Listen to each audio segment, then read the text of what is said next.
Okay, Gina, we are recording episode 2, and there's something that we got to talk about. Would that be the fact that we have someone come back after episode 1? Well, I'm very happy about that, but no, that's not what we're going to talk about. We have to decide on something. Oh, well, decisions are not our forte, but go ahead. Okay. So when we record these podcasts, do you think we're talking to listeners of the podcast, or are we talking to a listener? Well, now that's something I would need to think about. My gut instinct says listeners. Do you not think it's listeners? Well, it can be, but, people, we're in their headphones. Maybe they're driving down the car, so it's usually one person. So that's what would make me think that it's a listener. A listener, right. Yeah, I understand that. So let me throw a wrench into it. Okay. Are they listening to our podcast, or are they listeners of our podcast? Oh, my gosh. Now you're getting too deep. Well, you know I like it deep. Buckle up, listener. It's The Riveted with Chris and Gina.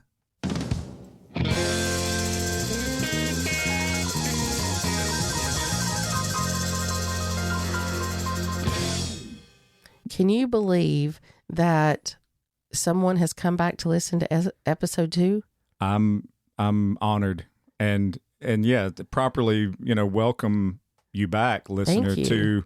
to our second episode of our podcast. We have a lot to talk about today. In preparation of getting you fully prepped to understand Gina and I before you dive into our episodes where we talk to others. I hear what you're saying, Chris. I don't think we could ever fully prep someone for us. Well, I mean, they can't. I mean, they'll hang out with us eventually, and they'll understand. They'll understand. They'll see. But yes, listener, we are happy that you're back with us for episode 2. We, if you did listen to episode 1, surely to goodness you wouldn't skip episode 1 and just start on episode 2. That would be kind of weird. So anyway, well, some people might have not seen had known about it until this one. Well, and they might be listening to this one and going, "Oh, I didn't even know that there was an episode 1." Well, we may have to start this whole thing over then. No, we're not going to do that. They just have to back up and listen to that. Okay, all right. So everybody stop. If you haven't heard episode 1, we'll wait. We'll go. Yeah, we'll just sit here. We'll wait. Go listen to it real quick, and we'll see you in about an hour. Okay. You think that's enough time? That's enough time. Okay, let's get on with it. Okay.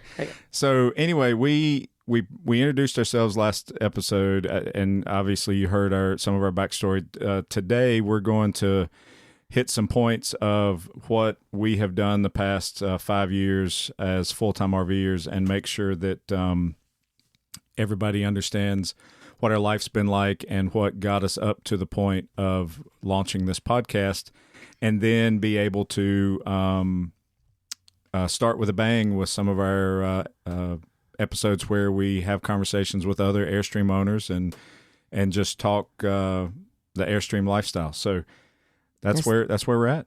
That is where we are. So let's just jump right on in. And I think where we kind of tapered off on the last one was after our first major trip, right after we got our Airstream in 2017, correct? Yeah, we had a wonderful trip out west, and then worked our way back home. And 2018, we spent a good bit of time RVing locally around the Carolinas and the Southeast. And then we just were so passionate about what we were doing that we decided to sell everything and hit the road. But I do want to spend just a couple minutes about and to explain to everybody one of the main compelling reasons why we decided to sell our townhouse in North Carolina. So it really comes down to garbage trucks and homeowners associations. Whoa! And stop! What? Stop! No, we're not going there. Oh, come on, baby. No, you were in such a mood back then. That was in 2018, honey. Please let it go. Okay. Please just let it go. No one cares about your garbage trucks and your HOA and all the stuff we had to deal with. I bet they would if they heard the story. Let's not do it. You're not going to let me tell it? No. All right. Let's move on. Okay. Move on. Well, breathe. Episode 27 is going to be all about garbage trucks and do not homeowners believe associations. him. Don't believe him. We're not doing it. Okay. I'm not going to let you. But what we can talk about, and briefly we'll talk about this, very briefly because we're real and we're telling the truth here. We're expressing ourselves, and that's what this podcast is going to be about, telling journeys and stories. So once we came back from that trip in 2017, we had the holidays, of course, and then in 2018, we were hit with both of my parents having open heart surgery within 6 weeks of each other, and it was a surprise. And Chris and I went through all of that with them, and they got better. And we sat back one afternoon and we were like, wow, if that's us in 20 years, then I want to do something more than what we're doing now of the daily grind, we called it. Yep, that's true. The daily grind. And we wanted to change that. We wanted to experience life and not make it all about work. And so we took the time and we sold our townhome. We sold pretty much everything. We did keep a small amount because we didn't have an exit plan. But if for some reason we got on the road and we were like, okay, we can't live in this, what is this, 180 square feet or something? If we can't live together happily in a small space like this, we had to have a little out, right? Everybody understands what I'm saying. Don't give me that look. I would have never wanted an out with you. Oh, I would have been right here in this 180 square feet forever. Really? Yeah, that's what I thought. So we kept a few things in our storage unit and we hit the road and we traveled and we had a great time. And then a few things were happening. We were like, we want to meet more people. We want to do more things. And it so happened that we found a social platform for RVers. And there was a place on there where you could create local get-togethers wherever you were. A website, you're saying? Yeah, it was a website. Yeah. I'm sorry, I should say that. It was a website. And so I created a get-together on there. And then I said, hey, Chris, we're going to have a get-together. He's like, we're what? And I'm like, yeah, we're going to have a get-together. We happened to be out in Overton, Nevada at the time. And the purpose for these get-togethers on this website, the way they designed it was everybody traveled, full-time RVers or not, and they would check into their location where they were, like just to say, hey, I've checked into this town. And then it had this cool interface that let people see where their friends were based on checking into that location. And it was fabulous. So it was almost like if you took Facebook and you added in the ability for them to say, I'm in, this town, and then you could do a search only for your people that you're friends with on a map, and then reach out to them and say, hey, we're only 25, 30 miles away. Let's get together and hang out. But it wasn't just the people you were friends with. It was anyone who was a member of that social website.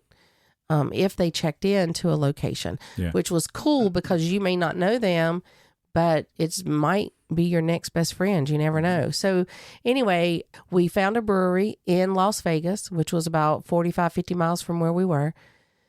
We set everything up.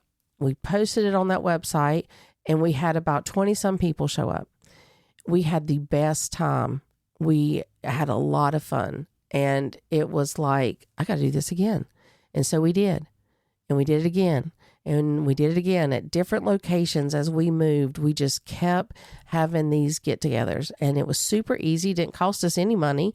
It was fun, and we met a lot of people, and we enjoyed ourselves. Did you not enjoy yourself? It was a blast. Yeah. Absolute blast.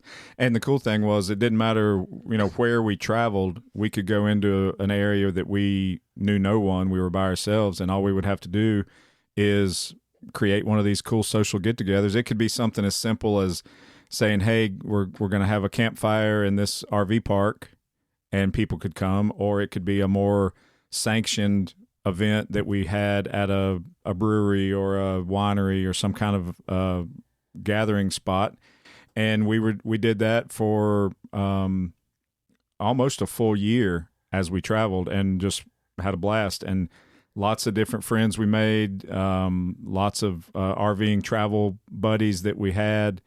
And this is just our first year of full timing, and it just really enhanced our first year out. And it was, We knew more people. We had met more people there than we did in our neighborhood, right? yeah. Like, how many people on here who have a home know all your neighbors? Like, we were meeting people left and right everywhere, and we were having a blast. Yeah. Well, see, Gina, right there, you just I'm not trying to correct you or anything, but you said how many people on here? It's the listener. Yeah, listener. Oh, I see what you're saying. See what I'm saying? I see what you're saying. This can be very confusing. It could, but we got to get used to it. And I mean, again, I'm just talking to one person. It could end up being that there's only one listener. Could be. Yeah. And that's probably my mom. It's okay. No, it's okay. So anyway, the get-togethers were a way for us to just meet lots of friends. We met Airstreamers totally outside of the Airstream Club just through these get-togethers and sending out invites, things like that. So let's, can I sum that up real quick? Mm-hmm. Okay. So after doing this for a while, we saw that there was going to be a rally, and we were on the West Coast, and it was going to be on the East Coast, of course, but we decided to go. Well, we've met so many people along the way. We set out an invite to all of them, said, hey, we're going to the rally. If you want to go, come meet us there. We'll set up a little tent outside of our Airstream, and we can use it as a gathering place. And we did. And we had lots of people show up there. We had all kinds of events out in front of our Airstream. We did all kinds of cool things. And the people from this social website were paying attention, and we didn't know it. And after the event was over with, the owner invited us to have a conversation with him, and we did. And he ended up hiring us to do get-togethers on the website like we were doing, but now helping other people and showing them how easy it is, and how we've made contacts and met friends, and how it just made the journey more fun. There were other folks that were doing some of the get-togethers like we were on that website, but we didn't realize it until we built a bigger relationship with the owner of the company, that we were doing the most, and we were doing the most across the whole country rather than just sitting in one spot hosting one every so often. Mm-hmm. And so that was really cool. And so the plan was to, as we traveled, do small, or when I say small, maybe 30 to 50 rig campouts, and then help people learn how to do the actual social get-togethers like we had been doing. We actually agreed to do the job on March 9th, and on March 13th, the world shut down. Oh, yeah. It was the shortest lived job that we had ever had. We didn't want to lose the opportunity of helping people get together in groups. And I know the world shut down and we couldn't get together in person, but from previous job that Chris and I had, we were very fluent with the platform Zoom. I think everybody's fluent with Zooms now, but we had used it a lot. And so we decided to turn the in-person get-togethers to virtual get-togethers. And I think, and I don't have the date right in front of me, but I think our first one was March 27th. And we might have had 10 or 15 people on it. And then it grew bigger and bigger and bigger. So while people were at home because of COVID, and we couldn't get together in person, some people probably felt shut in, and it saddens me for that, because I wish everyone would have known what we were doing at the time and joined us, because we were having so much fun. We met people all over the country, and they would join us on our Zooms. We would talk about first cars. We would have happy hours. We played games. Lots of happy hours. Yes. And, we didn't hold back on anything. It was just virtually versus in person. And, to this date, Chris and I still hold Zooms and get together with friends. And we've done over 700 Zooms since we started this. We're still having a blast, aren't we? Yeah, we are. And I mean, there was a lot of things happening during that period of time. I mean, of course, everybody was trying to socialize with friends or family through Zoom or some type of the best way they could. FaceTime, something like that. So what kind of was born from that was Gina and I putting together a community of friends that that came from all of those Zooms. We had, like a lot of full-time RVers had came up with a cool, fun, catchy name for all of our social media stuff whenever we became full-time RVers, and we called that the Riveted Fox. And I thought it was pretty cute. Yeah. Didn't you see this little fox mascot kind of thing made of rivets or something? I thought it was cute. Yeah. There was wine involved, but it was cute. Yeah, it was. Yes. Our Airstream's full of rivets like everybody else's. Yes, it is. Our last name's Fox, so it was catchy. So the Riveted Fox kind of was our trademark kind of travel name. And then when we, we're doing all this electronic or virtual socializing during the COVID period of time, and we were just more and more people were coming into those Zooms, we just kind of offered them a hub of a location to stay connected. And also during that period of time was when the owner sold the website that we were all using as traveling RVers. And so there was a lot of uncertainty about like what you could do to stay connected, because not only were prior to COVID people using his website to socialize and see where their friends were and things like that, but then, during COVID, there was even this bigger pent-up concern about making sure that you weren't alone.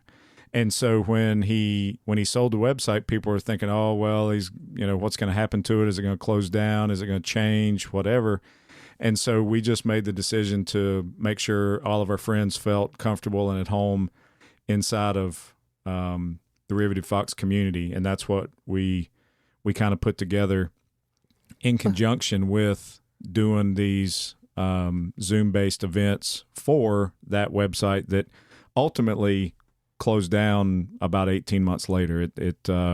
The transfer of ownership didn't go well, and about 2 years, I guess. Users just kind of revolted and went different places, and at the end of the day, they just shuttered or shut the website down. And we're fortunate that we were able to have created our community website, therivetedfox.com, during that period of time, so that people, our friends and others, would be able to stay connected. And we didn't know that the website was going to shut down, but it did, and here we are.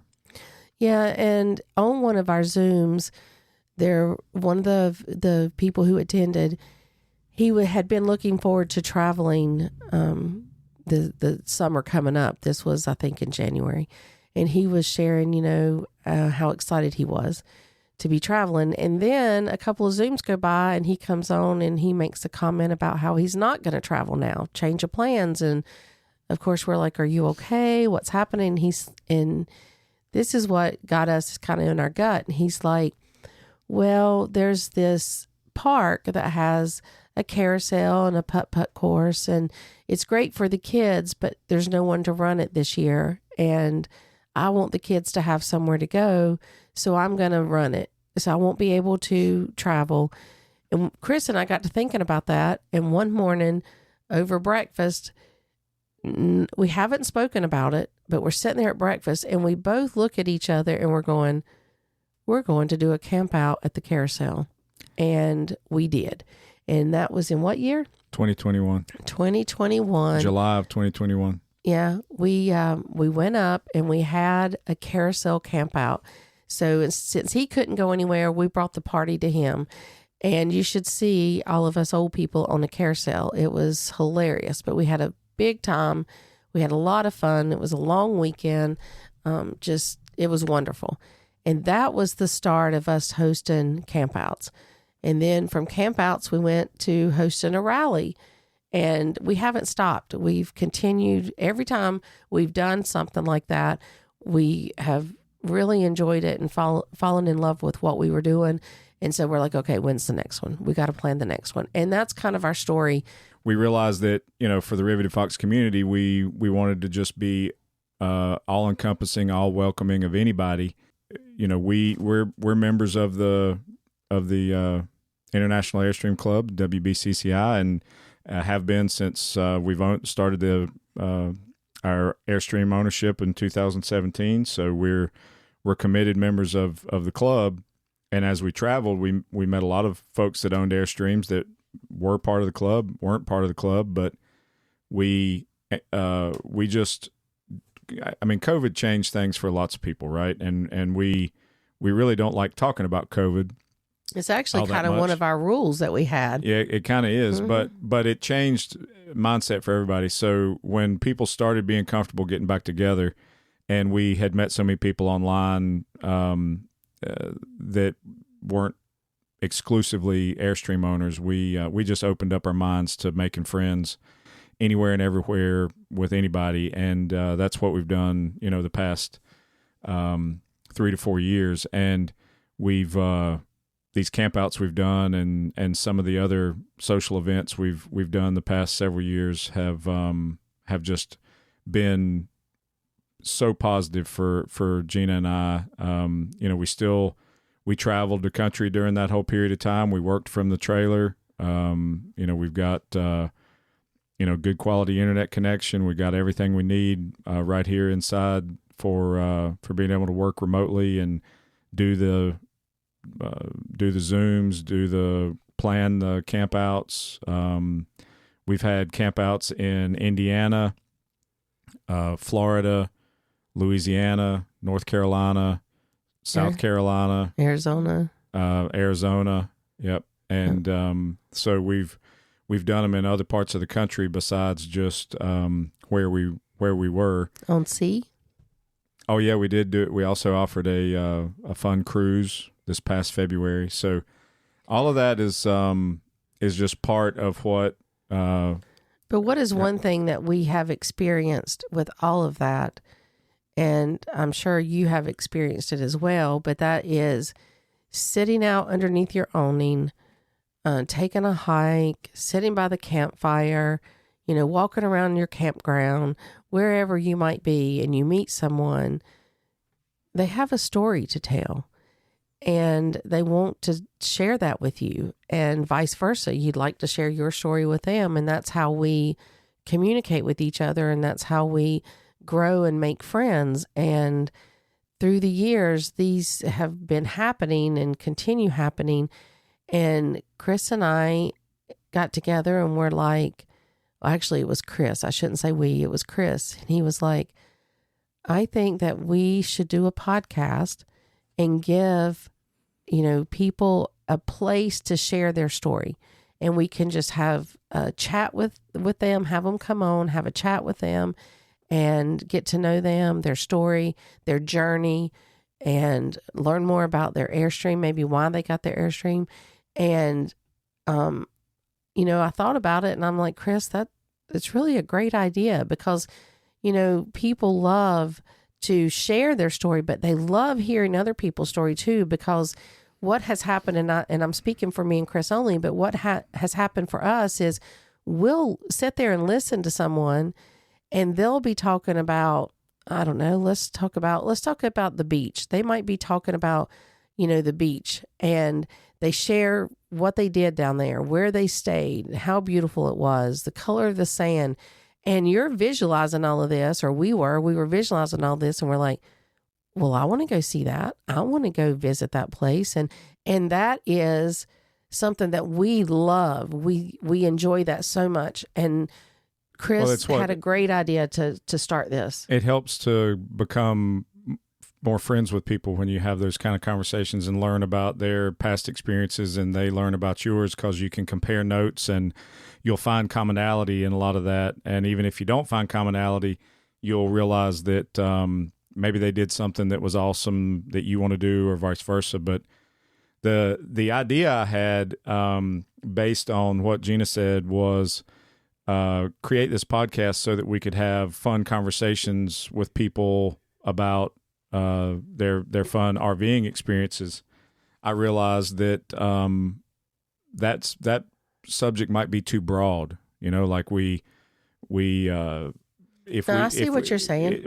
So we if we invited all kinds of RVers onto the podcast to have conversations, and they were having this awesome story about taking their large diesel pusher Class A to some amazing place and using it in a certain way, it wouldn't necessarily resonate with somebody that had a totally different type of RV, even though they were both RVers. And so obviously with the passion we have for Airstream, and learning about how, podcasts typically need to have some type of specific interest or niche content around it, then it was obvious to us that we needed to create a podcast that was oriented towards Airstream. And we feel pretty comfortable about talking Airstream. We've been owners for a good number of years now and done a lot with ours, and we know that there's just as many people that are committed and passionate about Airstream as we are. So that's why we decided to really focus on Airstreams and conversations with others about their experiences being an Airstream owner. So that's kind of how the Riveted with Chris and Gina came about, and it's been a work in progress for several months now. I mean, primarily since the beginning of the year, it's been on our mind, and we've been researching and self-educating and testing and playing around and researching. Yeah, and researching. Listen, I mean, Gina always picks on me for how long I take, but I'm going to go ahead and pull the curtain back. What's the thing that they say in well, last episode we said rip the Band-Aid off. Oh yeah, right. So I'm going to be honest with you, listener. I see I did it right. Yeah. Listener. Yes. So we have we've already done a couple recording sessions with other friends about their experiences, and so we're doing that because we learned that you're supposed to have a few episodes ready to go when you launch a podcast. So we've already done that a few times. Yeah, we kind of did it out of order. Like we didn't do ours, but we did theirs. Yeah, that is true. but anyway, those conversations were fun. They were interesting. They are. We hope that you feel the same way when you listen to them. There's no real order. There's no real chapter 1, chapter 2 kind of order to what we're going to release. It's going to be based on the conversations we have with folks that want to be on our podcast, and the subject of those conversations can vary dramatically about how they feel, what they've done, where they've gone, what they're doing, what they're going to do.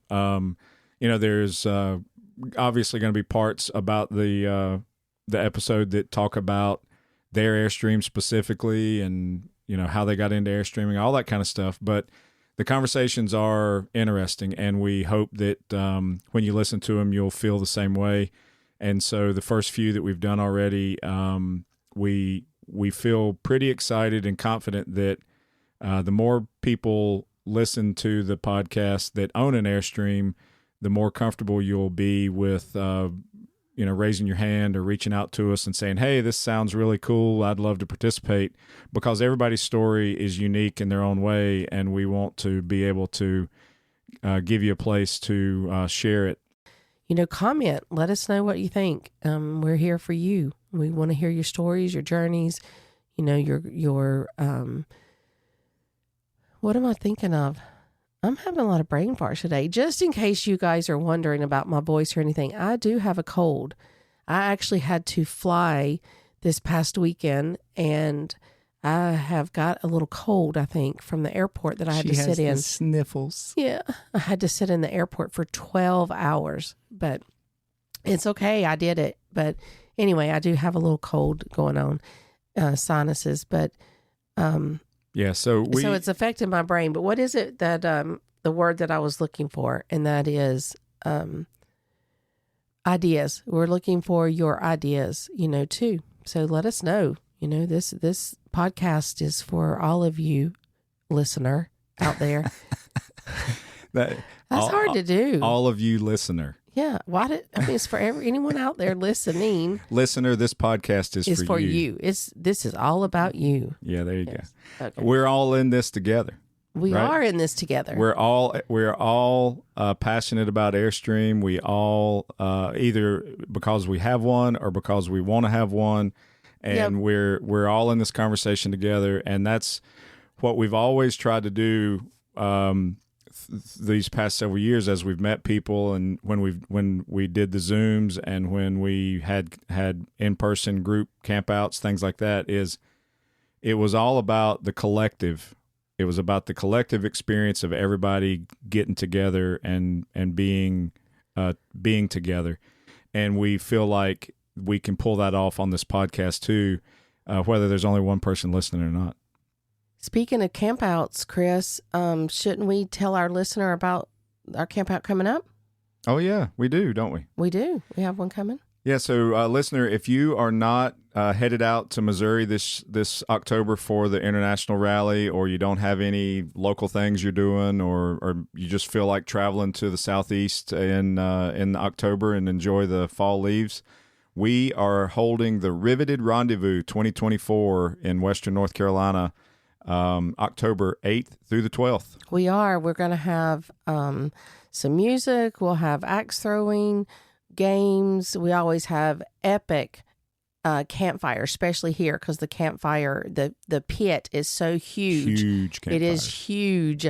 Lots of fun. And all the details you can find on the rivetedfox.com, and everything's there.